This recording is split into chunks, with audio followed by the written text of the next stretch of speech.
Buenas, ¿cómo están? Algunos elementos de las finanzas públicas o de la hacienda pública vamos a tratar hoy de aclararlos. Primero, título 12 de la Constitución Política Nacional de la República de Colombia. Entre el artículo 332 y el artículo 373 se establece lo que se denomina del régimen económico y la hacienda pública. Entonces, en ese contexto encontramos que, por ejemplo, el presupuesto general de la nación está desarrollado en una serie de artículos a partir del artículo 345, donde se establecen los tiempos, los términos, las formas en que se debe elaborar, presentar, discutir, aprobar y ejecutar, así como controlar el presupuesto general de la nación. Esa norma máxima, la Carta Política de la República de Colombia, la Constitución Nacional, es desarrollado entonces ese concepto del presupuesto nacional, del sistema presupuestal colombiano, en el decreto 111/96, que compila tres normas previas que se conocían como el sistema presupuestal colombiano. El Estatuto Orgánico del Presupuesto Nacional, que es como se denomina la ley del presupuesto nacional, es decir, el decreto 111/96, entonces compila todas las normas que tengan que ver con el presupuesto de la nación y lo correspondiente a las entidades descentralizadas del nivel territorial, como son departamentos, distritos, municipios, y también de las empresas industriales y comerciales del Estado y también de las sociedades de economía mixta del nivel nacional. Entonces, digamos que la cobertura del presupuesto general de la nación está definida en el artículo 6 del mismo. La composición del estatuto del sistema presupuestal, en el artículo 3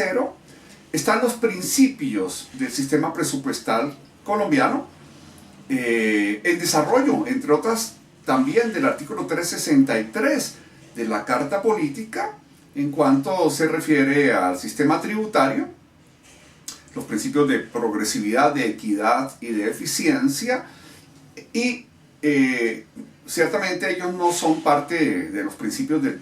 sistema presupuestal colombiano, pero estos principios tienen muchísimo que ver, obviamente, con los que acabo de enunciar, así como con los principios de legalidad, de transparencia, entre otros, pero enunciemos un par de ellos, como son la planeación, la unidad de caja, la anualidad, la inembargabilidad, la programación, la coherencia macroeconómica, entre otros. El presupuesto general de la nación incluye a todas las entidades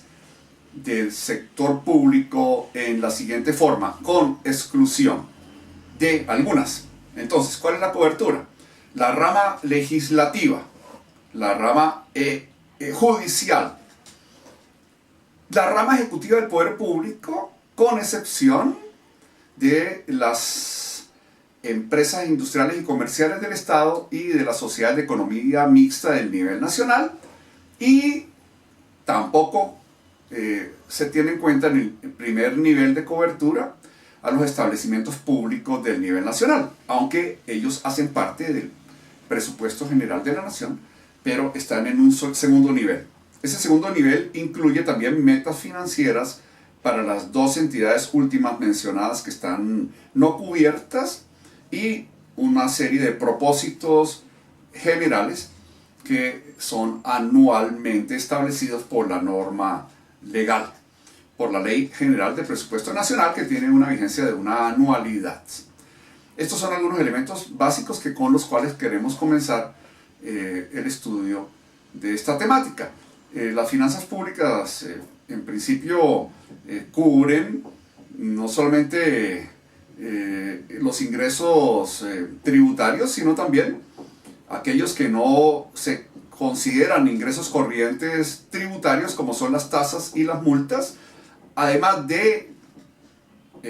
los recursos de capital, que entre otros tenemos los saldos del balance, tenemos los rendimientos financieros, tenemos los excedentes financieros de las empresas industriales y comerciales del Estado, de las sociedades de economía mixta del nivel nacional, tenemos el diferencial cambiario, tenemos las utilidades del Banco de la República y los recursos de crédito público de origen o de fuente nacional o extranjera autorizados expresamente por la ley, es decir, por el Congreso de la República, y que tengan una vigencia superior en cuanto a su servicio de un año, de una anualidad. También hay otros elementos que se constituyen, pero por fuera de la norma, pero de facto, que se incorporan a los recursos de capital anualmente, como son, por ejemplo, las privatizaciones, o llamadas eufemísticamente democratizaciones, o también las ventas de activos del Estado, o el mejoramiento de la eficiencia en el recaudo de parte de la DIAN, de morosidad por parte de sujetos pasivos a favor del Estado, en particular de ingresos corrientes de carácter tributario, como son los impuestos directos o indirectos que no hayan sido cancelados, no hayan sido pagados efectivamente al Estado por quienes deben hacerlo. Bien, muchas gracias por su atención.